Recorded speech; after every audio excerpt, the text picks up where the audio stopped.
こんにちは、日本語クラスです。皆さんお元気ですか？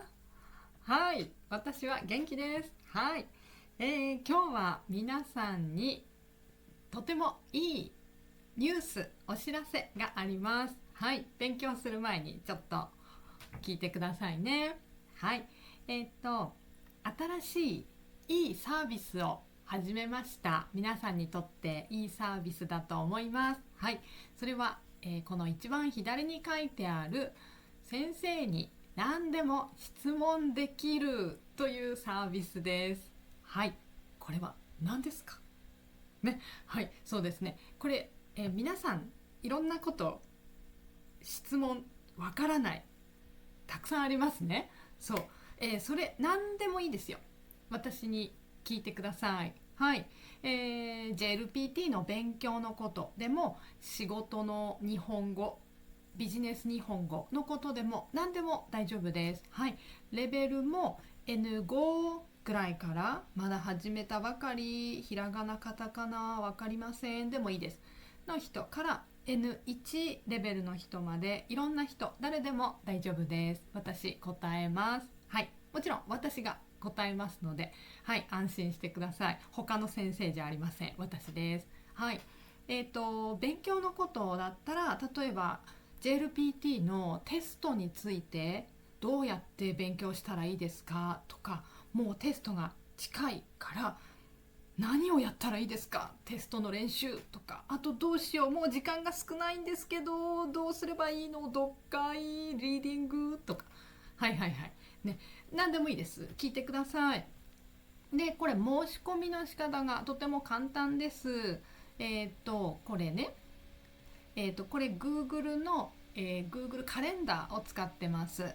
見ると、あ、これって言ってね、ここクリックすると、こういうふうにカレンダーが出てくるので、あ、私この時間がいいですというのをポチッとクリックしたら、もう簡単に申し込みができますから、ぜひ、はい、早く、お早めに早くですね、申し込んでください。それも7月27日までのサービス限定と考えています。はい、ずっとしますじゃないから、ぜひ今聞きたいという人、ぜひ聞いてください。はい、今度のすぐの JLPT する人ももちろんね、はい、聞いていいし、次のあと6ヶ月後、半年後の JLPT を受けます、やりますという人も、勉強どうやってすればいいかというの、それ聞きたいですという人でももちろん OK です。はい、ですので、ぜひぜひ時間が合うところに申し込んでください。そしてここにも書いたんですけど、そう JLPT の勉強してる人でも、ビジネス日本語、仕事の日本語勉強してるんですって人でも、誰でも OK です。そして、そうですね、あなた一人です。あなた一人と私一人で答えますので、他の人いませんから、何でも聞けますね。聞きやすいですね。そしてこれは皆さんにお金を払ってもらいます。ですので、それはクレジットカードでお願いします。ですが、カードがない人、クレジットカードない人でも大丈夫です。日本にいる人だったら、コンビニでビザカードが簡単に作れます。実は、このバンドルカードというのがあって、そのアプリ、スマートフォンのアプリからカードが作れますから、とても簡単です。今までもたくさんの人これで、そうカード作ってくれて、お金を払ってくれてます。大丈夫です。できます。コンビニで簡単にできるので、ぜひこれね、カード持ってない人はここの、ホームページアクセスリンク見てみてください。大丈夫です。で、これ注意は、予約時間を変えたい、予約したんだけど時間変えたいっていう人は、私にメールをください。ここで予約キャンセルっていうボタンがあるんですけど、それをやってもキャンセルできないので、メールでください。はい、でキャンセルできるのは、予約した時間の24時間前までですので、お願いします。はい、ではあとですね、まだいいことあります。皆さんにプライベートレッスン N2 と N1 の人のプライベートレッスン、今だけ 50% オフでやります。はい、半額です。おお、はい。これも7月27日までの予定です。はい。ですので、今までまだプライベートレッスンやったことないという人、ぜひやってみてください。はい。グループレッスンもいいんですけど、やっぱりプライベートはプライベートでいろいろ質問もしやすいからいいと思います。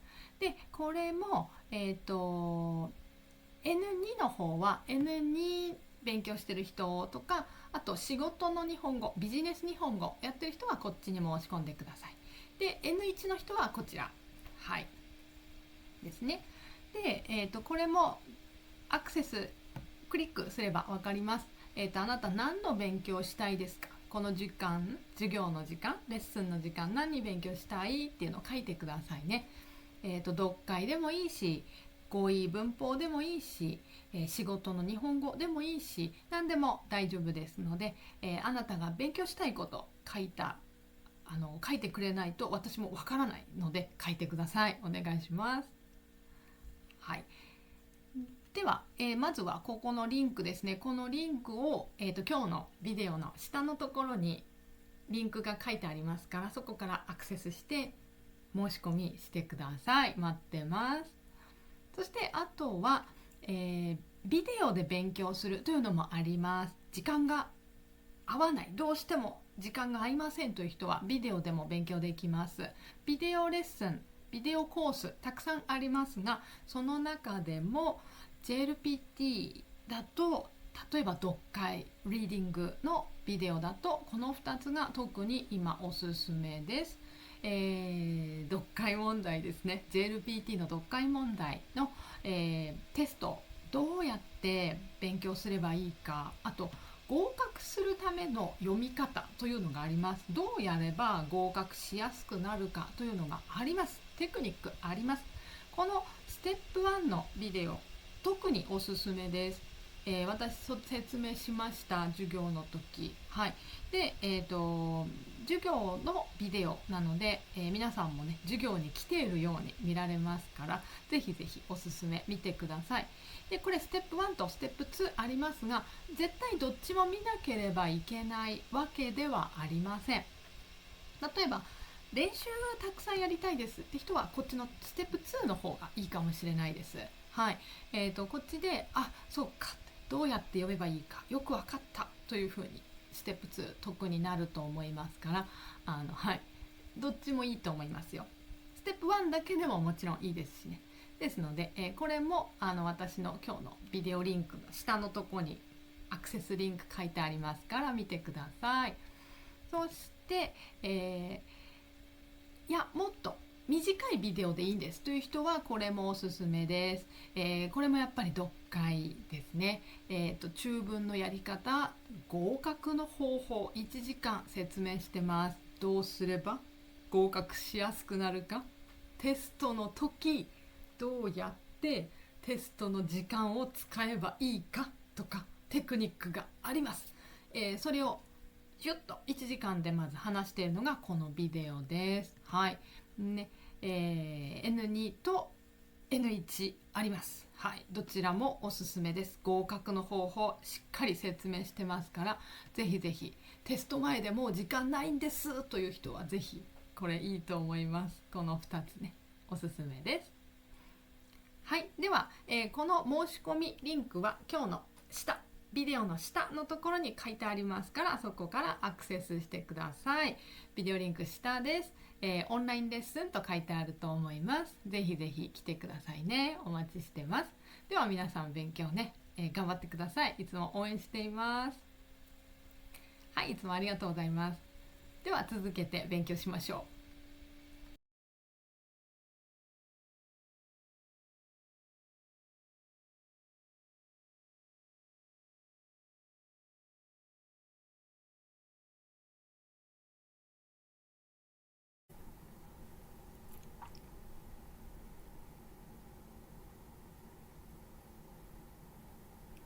はい、こんにちは。日本語クラスです。ライブです。今、声が入っているかちょっと心配です。確認をします。はい。多分大丈夫だと思いますが、今、ライブを聞いてくださっている方、もしいらっしゃったら、声が聞こえますよと、ぜひ教えてください。お願いします。はい。ちょっと私も自分の携帯電話で確認します。だけど声はちょっと私も確認できないのでわからない。はい、いいです。多分大丈夫ということで、始めます。はい。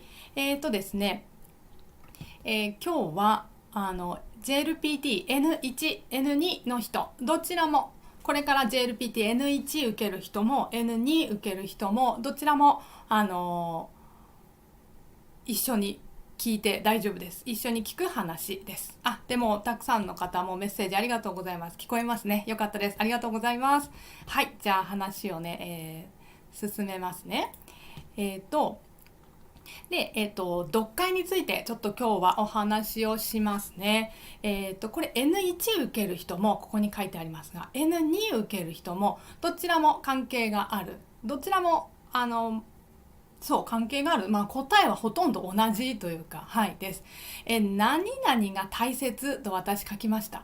何が大切だと思いますか？大切なこと、JLPT の読解問題、リーディング問題をするときに大切なことです。はい。これはここの私の答えはテストをするときに大切なことです。テストの時です。自分で勉強する時じゃなくてテストの時大事なことです。はい、ここの意味はですね、合格する方法ですから、そうだからちょっとそういう意味です。テストの時に何が大事かといったら、これ答えは一つじゃないはずです。いろいろあるはずです。はい、ですが私はちょっと今回は一つ考えました。これが一つ答えかなと思って、はい、皆さんにお話ししたいと思います。すごいたくさんいろんな方がチャットをくださっています。ありがとうございます。皆さん聞こえていますね。よかったです。そうライブだとね怖いんですね。声が聞こえないとね悲しいですからねそうありがとうございます皆さん。よく聞こえます。よかった。でも答えを考えてる人がいる。なるほど。間違いを探すことが大切。なるほど。そうかそうか。それもそうですよね。間違い探すこと大事なんですが、これね私が考えている一つ大切なことは、みんながテストをするとき、多分どのテストをするときも大事なことです。はっきり言って JLPT だけじゃないです。だけど JLPT の時はいや本当にこれは大事だなと私は思います。私がこのテストする時も同じです。これをすごく気をつけます。はい、今ね皆さんいろいろチャットで考えている。で私が今思っている答えは例えば一つこれです。はい、何々が大切、何が大切か。答えは何々何々か。いきます。答えはですねこれです。はい、テストの時ですよ。テストの時間の時、これ大事。これです。はい、どうぞ。これです。何を何分でするか。これとても大切です。はい。これどういう意味？ね、何が何分ってね。はい。読解の問題。今読解の話してますよ。JLPT の読解 N1 も N2 ももちろん N3、N4 もですけど、読解の問題っていろんな問題ありますよね。N2 は問題の種類が5個あります。N1 は問題の種類が6あります。6です。で、これじゃあこの1番は何分でしたらいいですか？2番の問題は何分でしたらいいですか？3番は4番は5分は。これが大事です。はい。テストの時間って決まってますよね。そう。ちょっとこれ話します。これを何も考えていないとこの問題、一番の問題は例えば、N1 も N2 も一番最初の読解の問題は短い問題ですね。短文というのです。短い文ですね。あれ何分でします？皆さん考えてますか？予定ありますか？計画してますか？それを考えてないと、そうなんです。こうなります。私読むのが遅いんです。テストしました。先生、この前テストしたんです。でも私読むのが遅いんです。だから私テストの時全部読み終わらないんです。どうすればいいですか？すごくこれを私に聞く人が多いです。はい。もうこれは前からです。学生さんよくみんな言います。先生、全部読み終わらないですよ。あんなにたくさんあるんですよ。どうして読解できるんですか？それです。合格できないです。よく言いますみんな。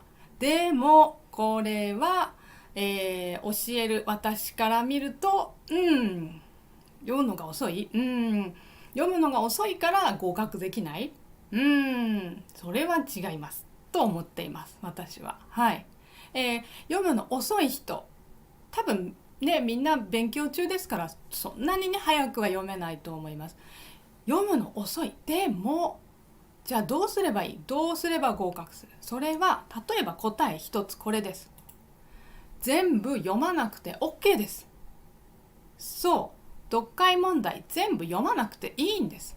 読まなくていいんですか？そうなんですか？でも全部読まないと答えが出せないですよね。合格できないですよね。先生、嘘を言っている。いやいや、そんなことない。大丈夫。全部読まなくて大丈夫なんです。全部読まなくても点数、スコアは取れます。はい。取れるんです。で、例えば一つの答え、全部読まなくてもいいんだ。全部読まなくても答え出せる？どういう意味？これについて答えが今私2つあります。まず1つ目の答え、これです。さあ、ここね、何かいきます。この答えはこれです。読解というのはこれです。いつも。はい。自分で読みますか？読解だからそう、答えが書いてあるところは決まっています。読解問題の何々の答えは何ですか？答え書いてあるところはもう決まってるんです。だいたいこの問題の答えはここに書いてあります。決まってるんです。もういつもパターンです。この時は、この問題の時はここにあるんですね。この問題の時はここです。はい。だからこれどこに書いてあるか知っていると答え出すのがとても早くなります。そう。だから全部読まなくていいんです。はい。そして大事なことは、確かに全部読まないと全部 100% のテスト100点でした、全部できましたはできないです。だけど JLPT は100点取らなければいけないテストじゃないですね。100% できないと合格しませんじゃないですね。一つ間違えたらあなたは合格じゃないですじゃないですよね。だからいいんです。できないところがあってもいいんです。そう。でも大事なことは、答えがどこに書いてあるか決まってるんですから、それを知っていれば早く出せますね、答え。そう。これ大事です。はい。でもちろん教える私は知っています。この問題の時はここに書いてあるんですよ。ね。はい。だから私の、クラスの学生の皆さんにはそれは話してます。もちろん教えてます。そうそうそう。で、もう一つの方法ですね。だけどちょっと見せましょう。これが例えば N2、まず N2 からいきます。後で N1 いきますよ。N2 は、これですね、JLPT の、文字語彙だから語彙ですね。語彙とここ語彙と文法と読解これ全部の問題何が出ますかというのが書いてあるものです。これはJLPT のオフィシャルホームページからコピーしたものです。はい、で、もう私のビデオでよく話してる、例えば語彙の N2 だったら問題のパターンは6あります。いつも言いますね。6で私は6の問題とか5の問題とかよくしますよね。そうで、文法もあるし、文法も私ビデオ作ってますね。文法の問題は問題の種類3つで、読解は問題の種類が5つありますよね。そうそうでN1 はちょっともう時間ね長くなるから読解だけ言うと、読解は5パターンあります。そうね。で全部 N1 だったらこれ全部の時間を110分でしなければいけないし、 N2 の時はこれ全部の問題を105分でしなければいけないですよね。そうだけど、これ全部 100% できなければいけないじゃないですよね。皆さん大丈夫ですね。知ってますね。読解のセクションだったらここで19点取ればいいんですよね。19点というのはだいたい 32% です。そう N1 の時もそう、ここ読解で19点取ればいいです。 32%。 まず一番下の点数です。一番悪くても19点取れば合格します。はい、だけどもちろん全部でそれぞれそうですよ、19点ね。これ読解ごめんなさい、文字語彙と文法読解、あと聴解がありますね。最後にね、聴解で全部合わせて N1 だったら全部で100点ですよね。100点必要だし、N2 だったら全部で聴解も入れて90点必要ですよね。そうだけど一番低くてね、一番ちょっとあんまりできない場合でも読解は19点できれば合格です。それは 32% です。読解の中で 32% できればいいんです。だから読解問題難しいなって思っても、この問題全部の中で 32% できればいいんです。それだけ正しい答えが 32% 選ぶことができる。そしたら OK です。そうということはやっぱり全部しなくてもいいんです。全部読まなくてもいいんです、読解は。でも心配ですってね、やっぱり読まないとって思いますよね。そう、それも気持ちもよくわかります。はい、で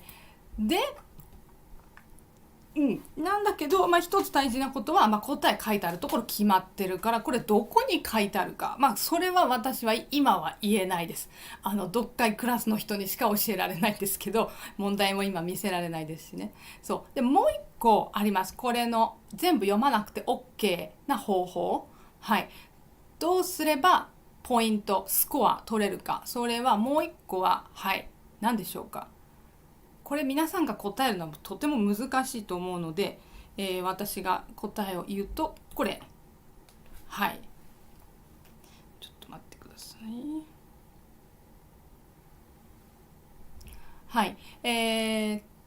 全部読まなくてもいいですと。じゃあどうやってやればいいんですか。それは例えば一つの方法は、皆さんはね、テストの時何々まずします。で次何々をする。それを読みましょう。で私読解クラスの人によく話してます。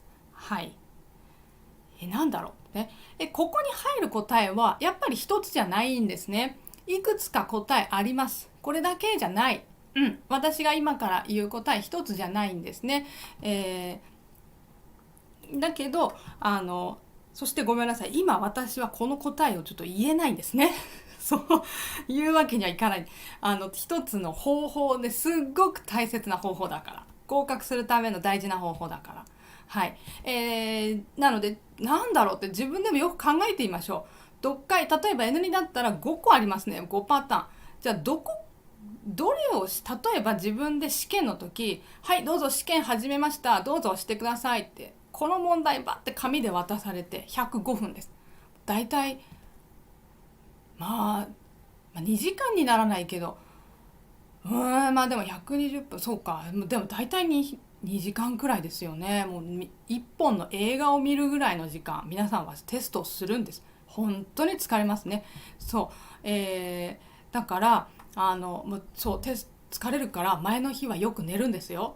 あまり勉強しない方がいいですよ。1日前は寝てテストに行く、その方がいいです。本当に大変だから、体が疲れるから、試験はね。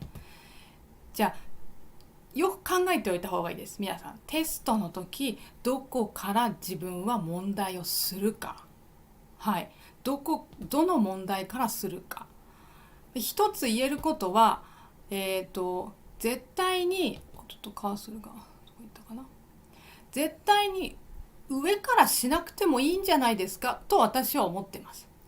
そう読解もそうですね。読解も上からしなくてもいいんじゃないですかと私は思ってます。はい。だけどそれは人によっても違うし、違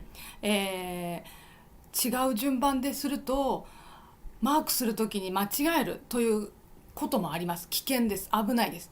確かに1番から問題をしていけば、1番だったらもう1番でマークしていけば、マークシートあんまり間違いないと思いますが、ちょっと違うところからね問題をするとマーク間違えてしまうかもしれないですよね。だからそういう危ない危険性と言います、危険なこともあるから、絶対これがとは言わないんですが、私の読解クラスの人には私は強く勧めてます。これからした方がいいです。はい。そうやっぱりあります。それ私だったらこれからするっていうのがありますので、そうだから私は今話さないけど、自分でもよく考えた方がいいです。それは本当に一個、もう一つテストをどうやって合格させるかというテクニックですから、よく考えておいた方がいいですよ。本当の試験も今までとあまり大きく変わらないはずです。こういうふうに出ます。でこれは皆さんJLPT のホームページで見られますから、どういう問題出ますっていうのね。はい。この問題を何分でしようというのもよく考えておいた方がいいです。はい。N1 ももちろん同じです。全部話は同じです。この問題を何分で終わりにしよう。はい。だから試験の時は時計を持っていく。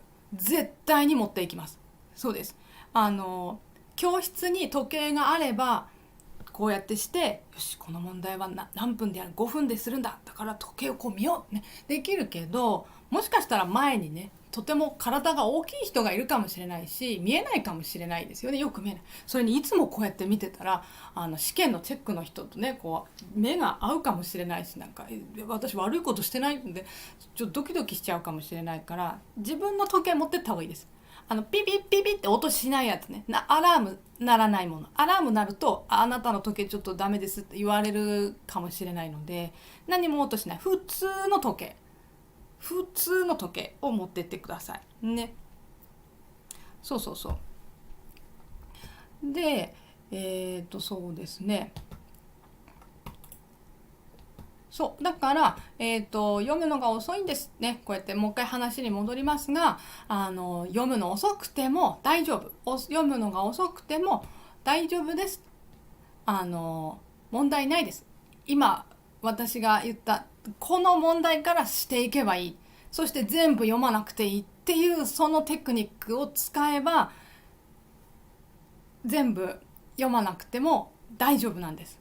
それで全部読まない、そして読むのが遅くても答えはここに書いてあるというのが決まってるから、それで答え出せるんですよ。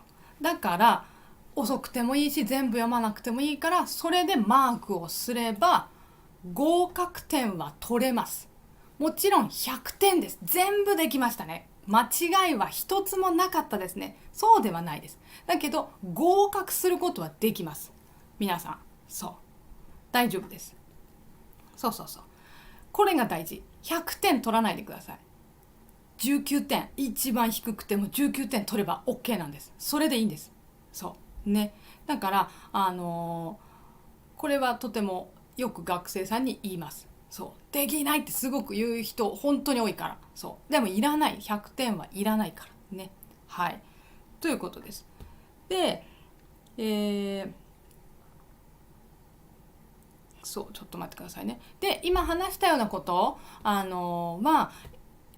の読解クラスでもう何回も何回も話してます。これはこうだからこうしてくださいねと、よく話してます。はい。でまだね入れますよクラスで、N1 クラスと N2 クラス2つあります。ぜひね今話したこと答えやっぱ分かんないなとかどうすれば全部読まなくていいっていうのを知りたい人はぜひ入ってほしいですね。私説明してます。でそれもビデオのレッスンです。自分が時間がある時に見ればいいです。ビデオですから。で何回も見られますしね。はい、そうですね。今入ってる人もやっぱりビデオでよかったって言ってます。皆さん仕事してたり学校行ってたり忙しいので自分が忙しくない時にちょっと見られるからいいですって言ってくれてます。はい、でこのビデオは例えばごめんなさいですね どっちかなそう N2 の人は例えば問題5パターンあるから5ですね。一つずつこの問題の時はこうやってやるんですよ。この問題は答えはどこに書いてあるんですよとか話してます。全部一つずつこれしてます。で、ビデオももちろんあるし、問題の PDF もあります。だから本当は自分で問題の PDF で自分で問題してで語彙リストもあります。私作った語彙リスト、言葉の意味書いてある。でこの語彙は N2 なんですよ。この語彙は実は N1 の語彙だから覚えなくていいとかいろいろ書いてあるんですね。でそれを一回自分で勉強してからビデオを見るのが一番いいんですけど、もうそろそろね時間もねテストまで時間がなくなってきてるからどうしても時間ない人はもう初めからビデオを見てしまっていいと思います。そしたらもう私ビデオの中でもう一つずつ説明してます。文の説明、まず一つの問題についてこれはこういう意味ですねって話してます。で答えはこれはここに書いてありますよね、これはここには書いてないですよね、反対にねこの問題はこっちには書いてないですよね、いつも書いてないです、決まってるから、パターンがあるから、そういうことも話しますので、もう最初にビデオ見てしまってもいいと思います。で読解そっかどうやってすればいいか、そのテクニックを最初にビデオで勉強して、で最後というかその後もう一回自分で読解のPDF で問題見て語彙リスト見て語彙も覚えるでもいいと思います。やり方は自由です皆さんの。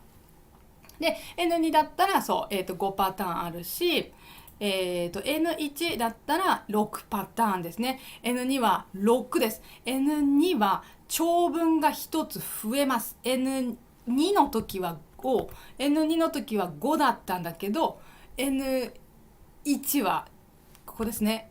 これで長文1つしかないんですね。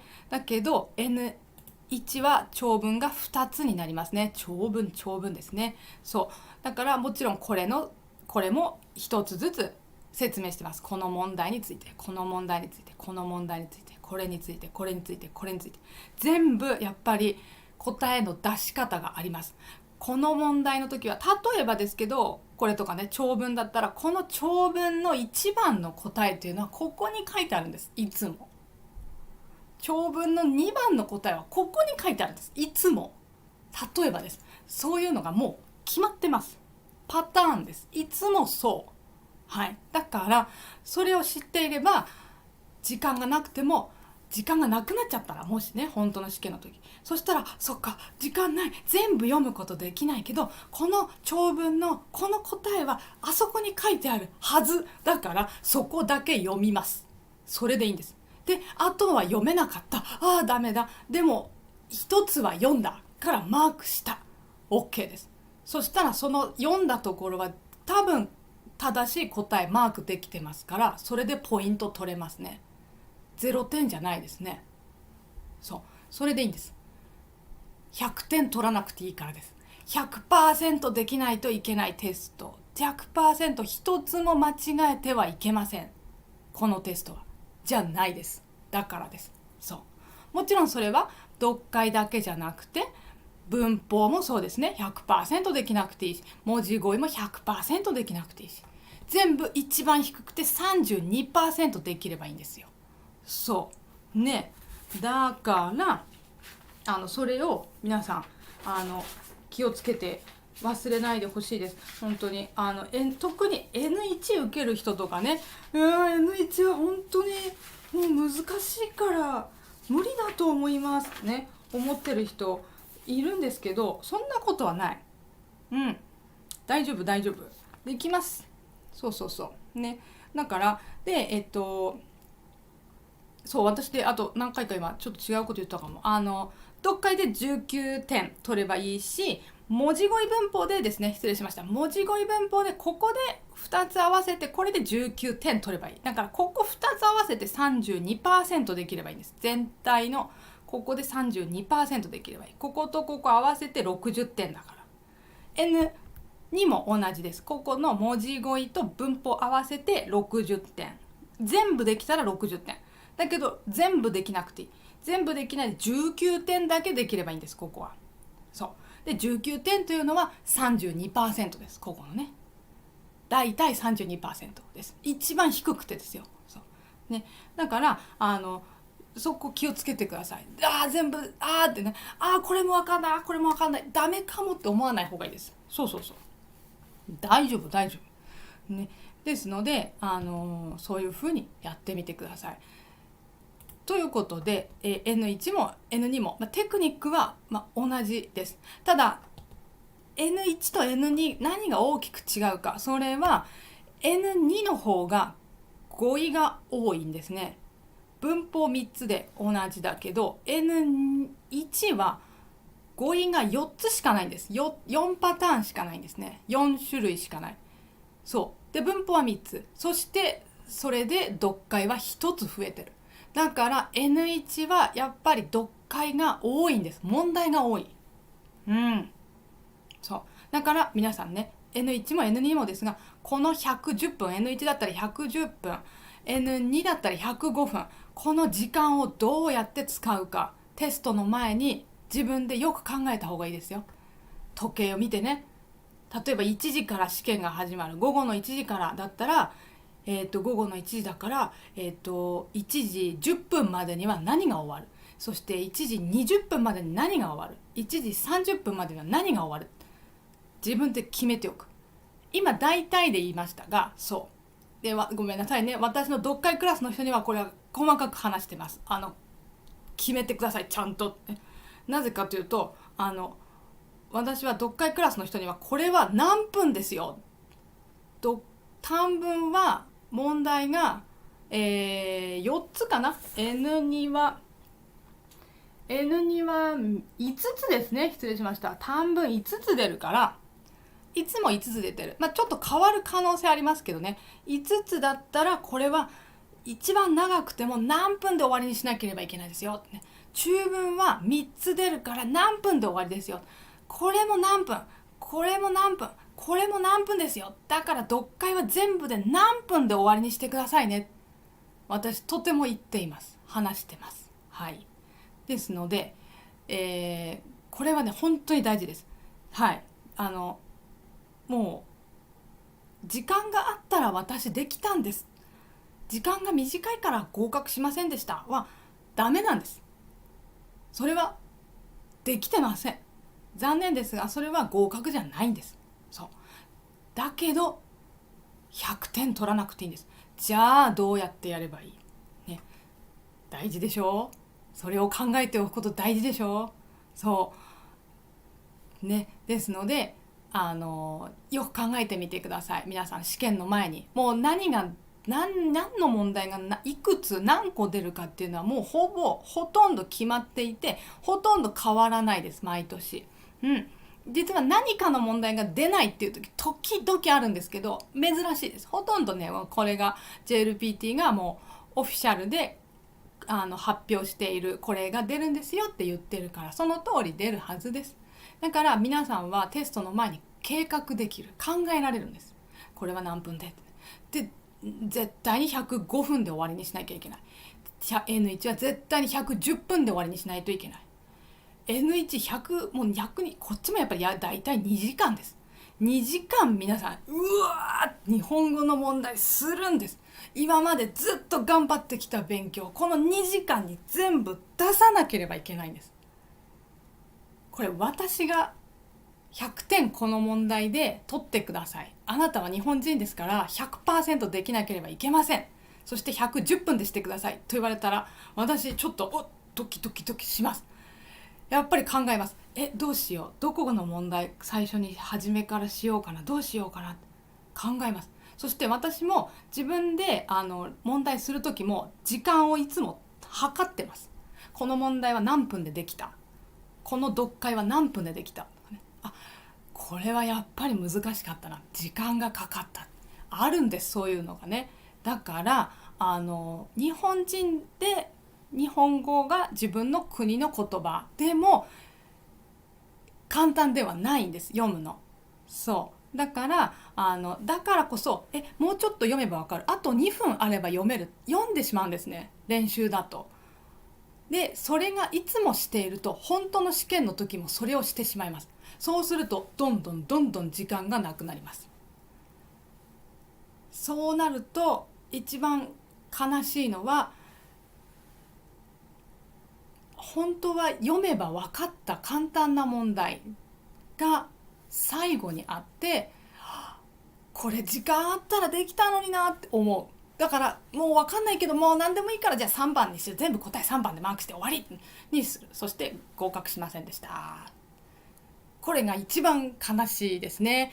これにならないように気をつけてください。自分は何を最初にするかよく考えてくださいね。時間はみんな同じです。みんな110分 N2 は105分で決まってますね。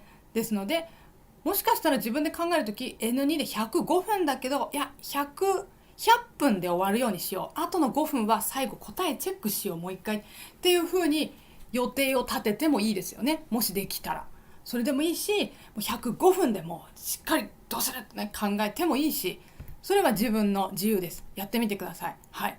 ただ私の読解クラスの人には読解については特にこれは何分ですよ、これ以上はダメ、やりすぎ言ってます。はい。今は言えないです。はい。それね、ぜひね知りたいなって人はねクラスに来てください。そうだから何が大事、何を何分でするかが大事です。これはっきり言って読解だけじゃないですよね。文字語彙もそう文法の問題もそう、何分ぐらいでこの10個の問題終わりにすればいいかっていうのは考えた方がいいです。で自分で家でタイマーで測った方がいいですよ。本当にキッチンタイマーありますよね。私も今キッチンタイマーあるんですけど、これピッピッピッってね測ることできるんですよ。使ってます。私が問題する時も自分で問題する時もだし、例えば他のね英語の勉強とかドイツ語の勉強とかで問題する時も測るようにしてます。そうだからもうまだこんな少ししか問題してないのにもう時間終わっちゃったって、私は大体いつもそうです。どうしよう時間がない、私本当にいつもそう。だから学生の皆さんの気持ちすごくわかります。時間がないんです。そうですよね。考えたいしね。ただ試験の時間はもう時間との戦いです。短い時間でできるか、正しい答えをしっかりその短い時間で選べるかっていうのが本当にあなたは日本語できますね、残念ですができませんね、これがもうチェックすることになるんですね。それがテストです。だから練習する時も自分で気をつけるといいです。時間何分、私はこの問題何分で終わったって気をつけてください。本当にゆっくりやらない。この語彙わかんないから携帯電話でちょっと調べよう、やっちゃダメなんです。私よく言いますよね。今問題は答えすぐ出すんですよ、携帯で止めてこのビデオ1回止めて YouTube 止めて携帯で語彙の意味調べてから文法問題します、気持ちはわかる。そうしたいですよね。だけどしない方がいいです。答えはまず1回出す。で一回それで終わりにする。そうでそれから調べるにしましょう。だいたい今1分時間使ったとか、今2分経ったとか分かるようになります。だんだんそうやって時間気をつけてると。だからね、何を何分ですればいいかっていうのをよく考えてみてくださいね。絶対にできる問題が入ってます。全部の問題難しいわけじゃないです。読解もそうだし、他の問題もそうで、特に読解はそう。全部の問題、これ全部の問題がもう私は泣きたい日本語の勉強をやめたいって思うくらい難しくはないんです。大丈夫です。 N1 にレベルいってる人だったら読める問題が絶対にあります。だけどそれをいつしますか、それが大事です。よく考えてねください。でそれ何分はごめんなさいね、クラスで話してます。ですのでよかったらクラスに入ってみるね、来てみてください。はい、でどうやって入ればいいですか。これはじゃあこの下を見ましょう。この、ディスクリプション、この今皆さん見てくださってるビデオの下のとこにN2 クラスリーディングクラスって書いたかな、読解クラスって書いたね、多分ね。そこのとこあります。読解クラスはそこから入る。N1 は N1 クラスの読解クラスのところをクリックする。でそこから入れます。ね、入ってみてください。でさっきも言った通り、その N2 だったら5つの問題1つずつ練習できます。みんなどうやってやればいいかがみんな違うんです。みんなこれは答えここに書いてある、この問題はここに答え書いてあると決まってるから、それ一つずつ私話してます。 N1 だったら6個の問題してますね。見てみてください。先にビデオから見てしまえば全然まだまだ時間大丈夫だと思います。だいたい一つのビデオだいたいですけど45分ぐらいから長いと1時間ぐらいまでのビデオになります。だいたいみんな50分くらいですねになってます。はい、私ね説明長いですからね。やっぱり長文とかね説明したらまあ大変ですね。でもそれでも1時間くらいだったと思います。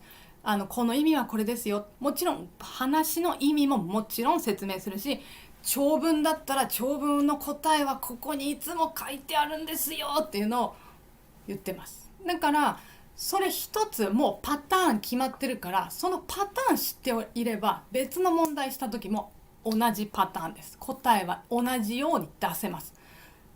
だからその後自分で練習できますよね。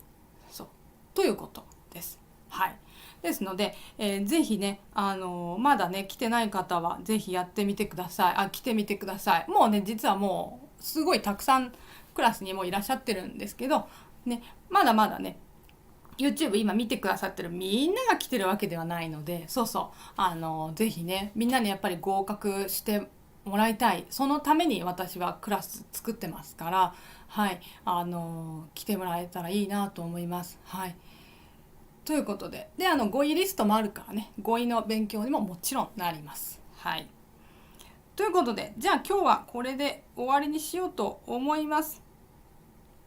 そうですね、皆さん今チャットを見ています。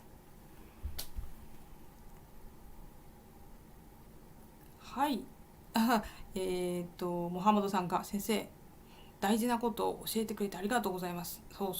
いえいえ、でも本当に大事です。何の問題を最初にするのかっていうのは皆さんぜひ考えてみてくださいね。はい、でクラスに入るで申し込みした時に申し込みしたら終わりじゃなくてメールが届きますから、自分のG メールで申し込みするんですね。 G メールをよく見てください。 G メールに私からとかメール来ますので、それを見てどうすればいいか書いてありますね。見てください。でクレジットカードで申し込みがお金払うのはクレジットカードで銀行から払うことはできないです。クレジットカードだけです。はい、でお金はもちろん1回払えば終わりですね。お願いします。ということでじゃあそれでやってみましょうね。皆さんねもう試験ね本当の試験もう近いから大変だと思いますがもう泣きたいっていう試験じゃないんです。 JLP っていう100点取らなくていいから。そう試験によってはね 80% できないと合格しません。あります、そういう試験。大変ですよね。20% しか間違えることできないんです。これはそんなことない。だって、N2 は全部で90点取ればいいし、90点って全部の半分です。50% 取ればいいし、 N1 は全部できたら180点だけど100点取ればいいんですよ。100点。そうだから別に全部できないとダメじゃないでしょ。そうなので本当の試験の時もやっていて、ダメだった、この問題難しい、きっと次の問題も難しい、私はできないんだ、また来年頑張ろうって思わない方がいいです。次の問題はできるかもしれないから、これは分かんない、これは分かんないから捨てよう、それでいいんです。どんどん次に行ってください。それよりも時間をちゃんと決めておくことが大事ね、です。はい、ということで皆さんやってみてください。これは私も学生の時自分がいっぱい失敗したね、って思って失敗したからこそ皆さんにとても強く厳しくこの話をしていますね、ぜひねせっかく試験というチャンスがあります。大事です。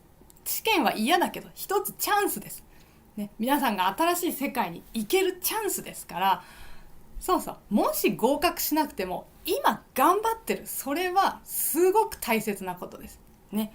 だからまずは諦めない、まずやめない、まずは勉強を止めない、それ大事。まずテストの時まで走り続ける、風邪をひかないように。そうね、本当にそうですね。体が元気じゃなくて勉強できなかった、そしてテストの日来たでちょっと頭も痛い、あんまり体の調子良くないでテストやっぱりできなかった、悲しいですね。1ヶ月前の方が元気だったのに。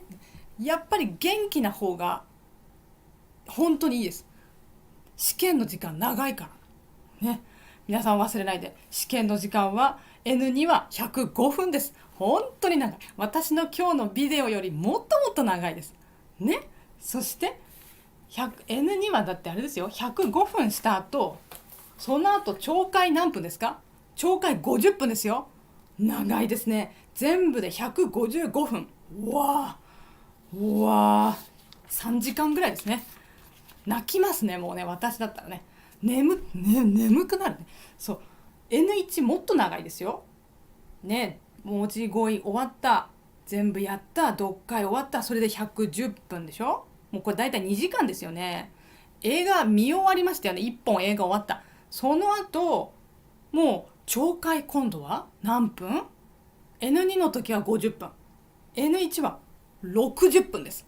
60、長い。また一つ何かドラマが見れますよね。アニメでもね、アニメ2つぐらい見れますよね。もう嫌ですね。私は絶対に嫌です、そんな試験。はいそう私もね、長い試験で本当に6時間ぐらいの試験とか受けたことありますけど、本当に疲れます。もうテストが難しいだけじゃなくて、もちろん体ですよね。もう今までで一番グーって集中この答えはってしてますから、今まで使ったことない頭使ってますけど、それを6時間試験とかした後はもうですよね。もう誰とも話したくないね。もう帰りの電車もうわからないみたいな、もうって感じです。だからやっぱり前の日1日前よく寝ること大事だなって思いました。私その時やっぱりあんまりよく寝てなかったんですよね。だからやっぱり良くない、それは。だから皆さん本当に試験の前の日はよく寝てくださいね。もういいから、前の日はもういいから、ちょっとリラックスね。で試験になる前までですね、今はまだ頑張る、今週はまだ頑張るですね。頑張ってください。まだ今週も私ビデオも作っていきますので、まだね、最後の最後までまだ頑張りましょう。頑張るけど1日前はちょっと早く寝る、いつもよりちょっと早く寝てっていうのがいいと思いますね。やってみてくださいね。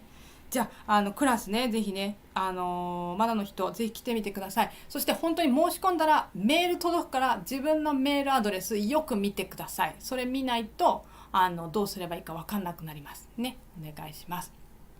そして、これちょっと、関係ないというか、ちょっとプラスの話なんですが、ね、JLPT もそうなんですけど、N1 のレベルよりもうちょっと上のレベルのビデオもこれから作っていこうと思っています。N1 より上だから N0 ですね。N0 すごいでしょ。そう国で特に日本人と一緒に仕事してる人は例えば電話でよく日本人の人と話しますとかね、メールを書かなければいけないんですとか、会社で会議で日本語で話さなければいけないんです、プレゼンテーションを日本語でしなければいけないんですという人は N1 よりもうちょっと上のレベル必要です。実は厳しいこと言うと N1 よりもっともっと上です。もう本当 N0 ですね。そのくらいの日本語はビジネスではもう必要になります。日本でいい仕事をしたい場合は特にです。はい、簡単な仕事ではなくて、日本で本当にいい会社で日本人と日本語を使って仕事をする場合はかなりレベル高い日本語必要なので、N0 になりますね。それはまだ YouTube では教えていないんですね。で、ちょっと今考えてます。その N0 のレベルについてビデオを作っていこうとも思っているし、クラスをまず作ろうかなとも思っています。はい。で N0 の勉強だとしても N0 は十分 N1 にも、N1 の読解とかにはもう出てきてますので、そのぐらいやっぱり N1 の読解難しいです。だからN0 のビデオ私がこれから作ったらぜひ N1 撮りたい人とかね、ぜひ見てほしいです。はい。かなり難しいです。なんだろう先生、どこの世界かなって。N1 ここだけ。N0 って何ですかってね。見えない。何日本語話してますか本当にって、ね、と思うかもしれないけど、日本人はそういう日本語を実際に使っています。はい。そして私は皆さんにこう YouTube で話す時、クラスのこの読解クラスもそうだし、学生さんと話す時は簡単な分かりやすい日本語、そして、ゆっくり話すようにしています。日本人と話す時より少しゆっくりです、私。ですからまだね聞きやすいとは思うんですけど、N0 の場合でもそんなにもちろん早くは話さないんですが、どうしても語彙がね難しくなったり文法が難しくなったりはします。ですがとっても勉強になるはずですので、ぜひねちょっとそれ始めたらぜひまた見てくださいね。はい、日本でいい会社で働きたい人、これからいい会社に就職したい人とかねです。はい、ビジネスの本当の日本語、本当に使う日本語を勉強したい人とかはぜひ見てほしいなと思ってます。そしてクラスも開こうと思ってますのでぜひね、お待ちください。はい。ですがそれはそれでということで皆さんまずは今日は読解の話でした。読解で、時間何分で何する、これ忘れないでくださいね。頑張ってくださいね。はい。じゃあ、今日はこれで終わりにします。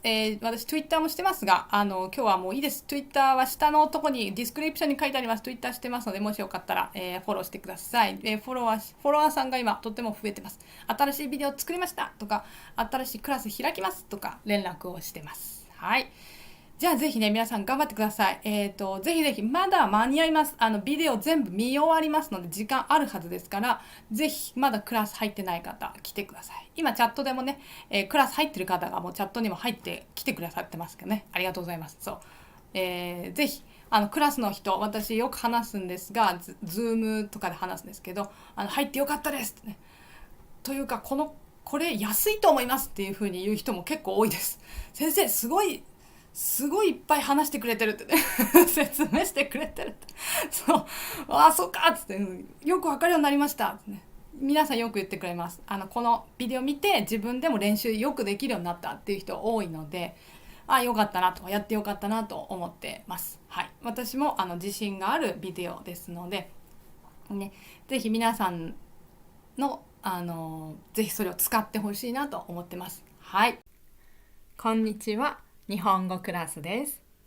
今日のニュースのテーマは富士山です。はい、この写真は富士山の写真です。とても綺麗ですね。はい、昨日ニュースとして富士山のお話をしました。はい、ですので今日はその富士山のニュースパート2です。はい、昨日まだお話ししなかった大事なことがありました。はい、そのお話を今日はしたいと思います。はい、そのパート1ですね。昨日お話ししたのはこれです。はい、昨日はもう本当にポッドキャスト聞くことに集中してもらう練習をしました。はい、昨日お話ししたニュースは富士山に登りたい人はお金を払う必要があります。そしてそれはオンラインでチケットが買えますという話をしました。はい、もっと詳しくはこの YouTube を見てください。パート1です。これがパート1です。はい、今日は、なんでじゃあお金払わなければいけないとか、もうちょっと詳しい情報をお話しします。これちょっと皆さんにも関係があります。はい、ですのでぜひ聞いてください。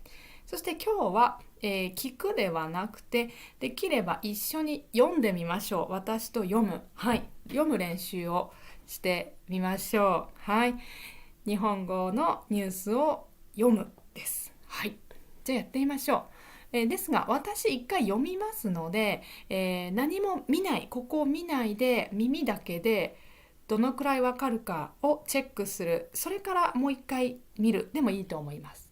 はい、一緒に私と意味を確認しましょうね。じゃあ行きます。最初読みます。はい、富士山の和歌山って言いますとごめんなさい。富士山の山梨県です。失礼しました。富士山の山梨県側の登山口吉田ルートは去年7月から9月までの夏山シーズンの期間中におよそ14万人の登山者が利用した。登山者数が新型コロナウイルスの感染拡大前とほぼ同じ水準に回復する中で問題になっているのが登山者のマナーだ。はい、まずここまでです。はい、どうでしょうか。耳だけで聞いてどのくらい分かりましたか。はい、じゃあ行きましょう。意味を確認します。富士山ね、富士山の、山梨県側、はい、これ昨日の YouTube でも話しましたが、富士山は大きいので山梨県というところから登ってもいいし、静岡県という隣の県、近いんですけどから登ってもいいしという登る道がいくつもあります。はい、それで山梨県という方から登る、その登山口です。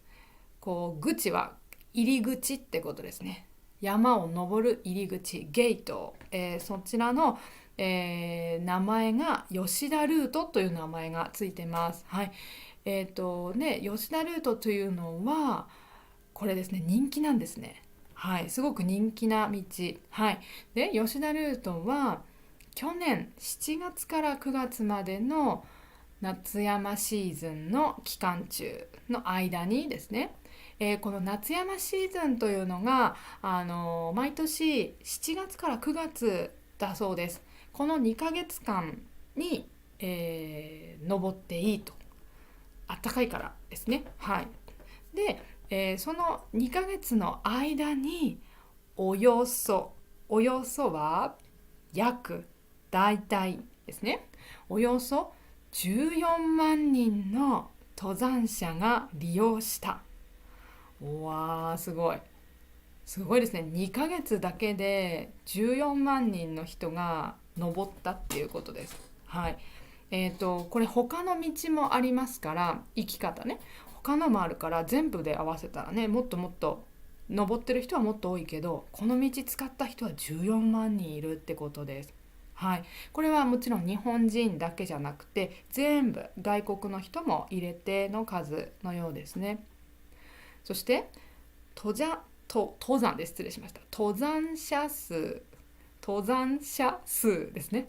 登山者数が新型コロナウイルス。はい、大丈夫ですね。これね、コロナウイルスです。日本語だとこういうふうに言いました。新しいタイプということで、新型コロナウイルス、はい、の感染。大事ですね。これもね、うつる。人から病気をもらってしまうっていうことですね。感染拡大、広がるですね。病気になる人が増える前とほぼ同じ水準。水準はこれはレベルの意味です。そのぐらいのレベルの意味です。これは N2 の語彙です。はい、とても大事。はい、読み方も覚えておくといいです。ほとんど同じレベルに回復する中で、回復はまた良くなるですよね。元気になるの時も言いますね。回復しました。病気治りました。回復してます。ね、言いますね。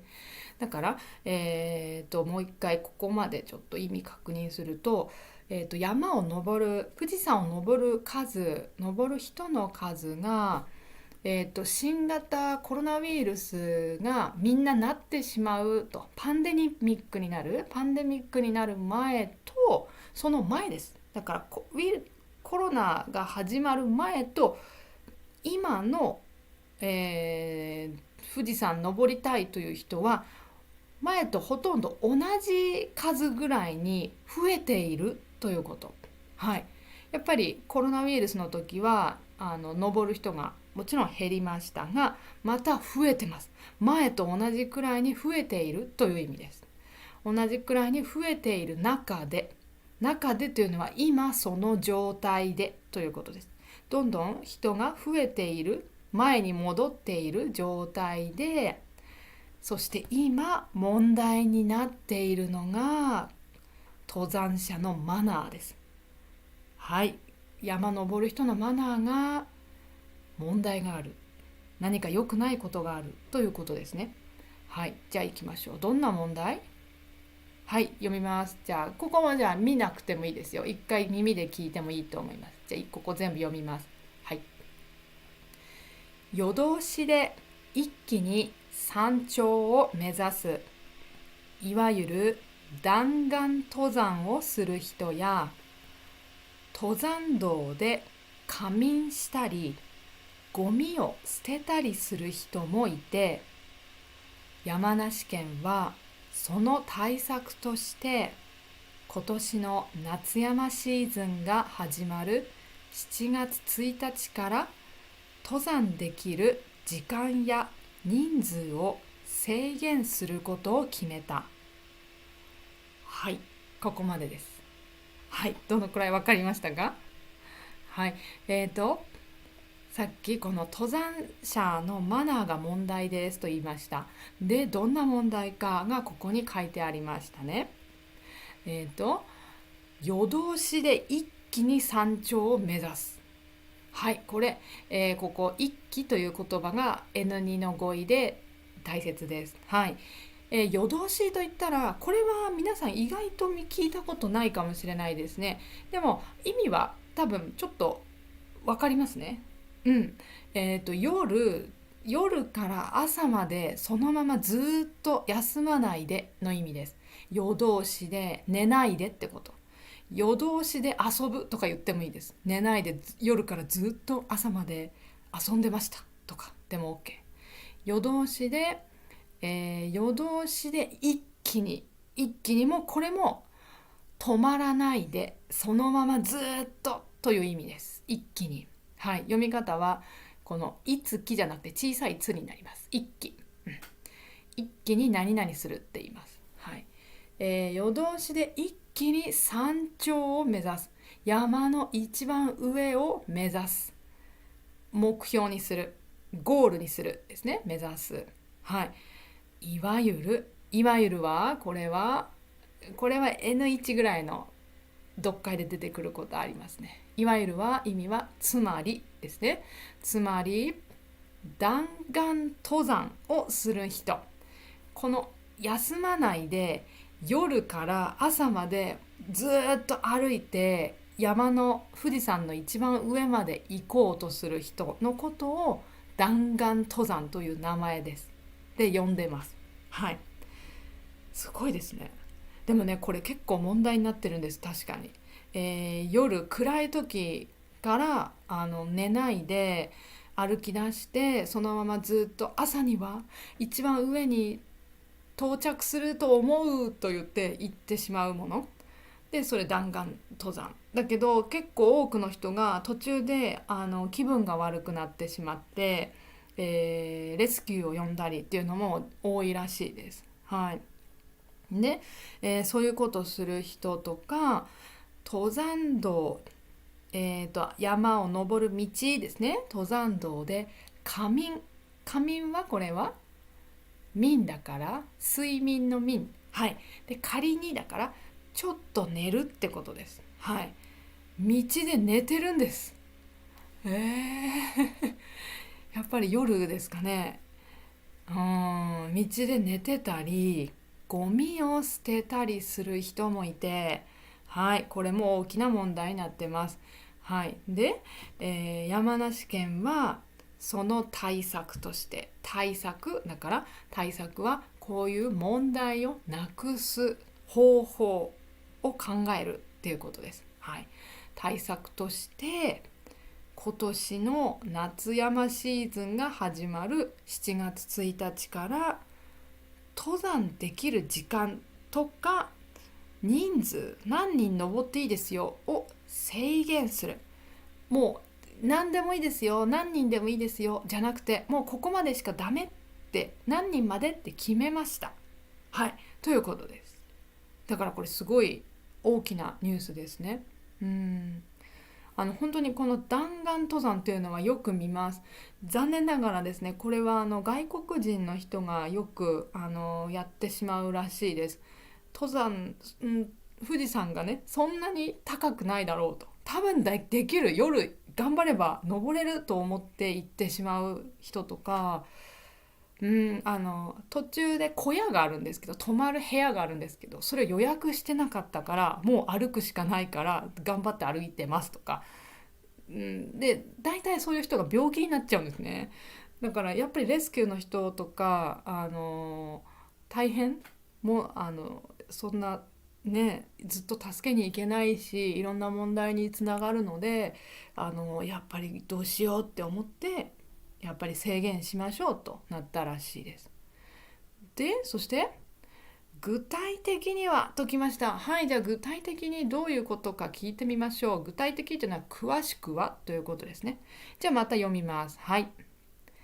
具体的には標高2300メートルの5合目にゲートを設置して、登山者数の上限を1日あたり4000人とし、午後4時から午前3時までの間はゲートを閉めることにしている。はい、そうです。これはもう本当に昨日の YouTube でもお話ししてない詳しい話ですね。はい。詳しくどういうことをするかというと、標高というのはこの山の高さですね。山の高さ、富士山もっと高いけど、その途中のとこの2300メートルのところの高さってことです。のところに何々合目っていうのは順番なんですけど、1合目2合目3合目と順番がついてるんですが、そこが5合目というところなんですね。でそこにゲート、入り口ですを置いてですね、セッティングして、登山者数の上限、これも N2 N1 でよくどっかに出てきますね。上限は何人までです。ここまでです。マックスはここまで。これ以上はダメっていうことです。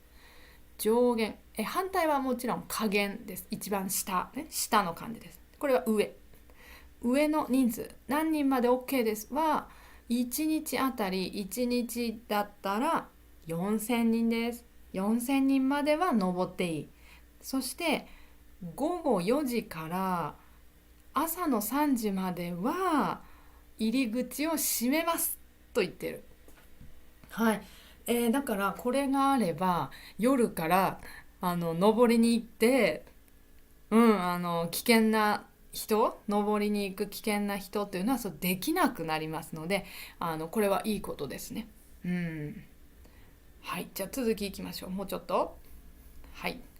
これも私読みます。皆さん見なくてもいいです。一回読みますね。また、ゲートを通過する際には、1人当たり2000円の通行料を徴収することにし、通行料を支払ったかどうかはリストバンドを身につけてもらい確認することにしている。はい、ということです。はい。ここいいですね。難しい言葉が出てきてます。これは実は N1 の語彙です。はい。まず上からいきます。またって言ってるんですけど、このまたは、前の話から続いているプラスアルファの意味のまたです。そしての意味。そしてゲートを通過する、通るですね。通る際は何々する時ですね。通る時には1人当たり1人で、でじゃないです。1人1人ってこと。1人は2000円のお金を通りますというお金を徴収する。徴収、難しい漢字ですが、こっちの漢字は N3 でも出てきてます。収、意味は何ですか？集めますの意味ですよね。そうそう、集めたり、いう意味だから、やっぱりお金を集めるってことです。で、徴収っていうのは、実はお金を集めるという意味なんですが、もうちょっと特別な意味で、国が集める。国が法律とかルールとか制度があるから、あなたは払わなければいけません。絶対に払わなければいけません。という意味でお金を集めるという意味です。とっても強い意味です。徴収しますって言ったら、いや私は払いませんとは言えないです。払わなければいけない。はい。だから徴収するは使い方は、例えば税金、タックスですね。税金を徴収するとかいう時に使いやすいです。徴収。税金とか、あとは手数料もありますね。例えば何ですか、カードの手数料とかクレジットカードの手数料とか、そういうのです。絶対払わなければいけないものですね。はい。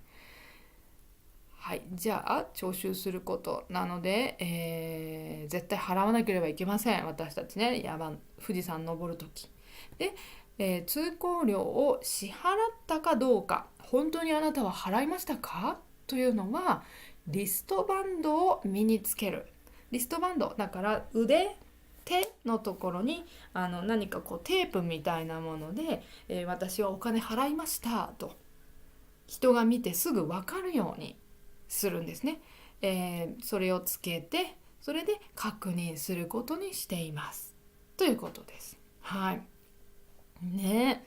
というニュースでした。はい。ぜひ皆さん富士山登るときはね、この通行料を忘れず払わなければいけないのを忘れないでください。で、昨日話した YouTube でこの通行料をオンラインで払いますっていう話をしてます。詳しくはその昨日の YouTube 見てみてください。はい、見ればよくわかります。はい。じゃあ、知ってる言葉ね、あったかな？新しい言葉もぜひ覚えてください。はい、富士山本当に綺麗。この写真本当に綺麗ですね。はい、ということで日本に来たらどうぞ富士山登ってください。そしたら、皆さんもっと日本語を勉強したい人できますよ。ニュースを使って日本語を勉強することもできます。あとは N2、N1 の、聞いて読む練習、はい、ちょっと今日の練習と似てますねをやりたいという人できるし、ビジネス日本語も、私の YouTube チャンネルで勉強できます。これ全部私の YouTube チャンネルで見ることができます。そして JLPT の読解の勉強したい人 N2 と N1、はい、どうすれば合格できますかというの合格の方法も話しているビデオがあります。この中文のやり方というビデオです。はい、ぜひ見て、もうすぐ合格してしまってください。皆さん頑張ってください。はい、これは私のオンラインレッスンの中で見られます。はい、リンクは下に書いておきます。あとはプライベートレッスンもしています。Zoom レッスンです。皆さんが勉強したいこと何でも私が教えます。JLPT リーディング読解でも会話 EJU JLPT の文法漢字でもいいし、発音の練習とか何でも私教えます。N5 から N1 レベルまでどんな人でも教えます。はい、これも私のオンラインレッスンのリンクから見てください。今日のコメントのところにリンクを書いておきます。はい。ではまた一緒に勉強しましょう。